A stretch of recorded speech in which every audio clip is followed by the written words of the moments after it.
ஒரு குட்டி கதையை சொல்லிட்டாக்கா, ஒரு மிகச்சிறந்த பேச்சாளர் ஒரு நாள் பேசிக்கிட்டு இருக்காரு. பேசிகிட்டு இருக்கும் போது பாதிலே நிப்பாட்டி ஒரு 100 ரூபா காசு எடுத்துகிட்டு வந்துட்டு அங்கே இருக்கவங்கள்ட்ட கேட்குறாரு, இந்த 100 ரூபா யார் யாருக்கு வேணும் அப்படின்னு கேட்குறாரு. அங்கே இருக்க எல்லாருமே கை தூக்கி எனக்கு வேணும் வேணும்னு சொல்கிறாங்க. இப்போ அவர் என்ன பண்ணுறாரு, அந்த 100 ரூபாய் நல்லா கசக்கிட்டு மறுபடியும் அந்த 100 ரூபாயை தூக்கி காட்டுறாரு, இது யார் யாருக்கு வேணும்னு.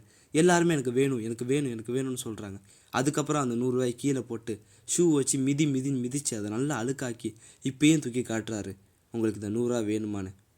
அங்கே இருந்தவங்க ஆமாம் எங்களுக்கு வேணும்னு எல்லாரும் கை தூக்கி தான் இருந்தாங்க, யார் கையும் கீழே இறங்கலை. அப்போ அவர் சொல்கிறாரு, வாழ்க்கையில் ஒரு முக்கியமான விஷயத்தை கற்றுக்கோங்க. இந்த 100 ரூபாயை நான் என்ன தான் கசக்கினாலும் என்ன தான் இதை நான் அழுக்காக்குனாலும் இதுக்குன்னு ஒரு வேல்யூ இருக்குது. 100 ரூபா அப்படிங்கிறது இதோட வேல்யூ. அதே மாதிரி தான் உங்கள் வாழ்க்கையில் எந்த கஷ்டம் வந்திருந்தாலும் சரி, வாழ்க்கை உங்களை கசக்கி குப்பையில் தூக்கி எரிஞ்சிருந்தாலும் பரவாயில்ல, உங்களுக்குன்னு ஒரு வேல்யூ இருக்குது. நீங்கள் என்ன தான் தப்பு பண்ணியிருந்தாலும் சரி, நான் தகுதியே இல்லை அப்படின்னு நீங்கள் ஃபீல் பண்ணாலும் சரி, என்ன நடந்திருந்தாலும் சரி, உங்களுக்குன்னு ஒரு வேல்யூ இருக்குது. அந்த வேல்யூவை கண்டுபிடிங்க, அந்த வேல்யூவில் ஒர்க் பண்ணுங்கள். நம்ம எல்லாமே ஸ்பெஷல் தான், அதை என்றைக்கும் மறந்துடாதீங்க.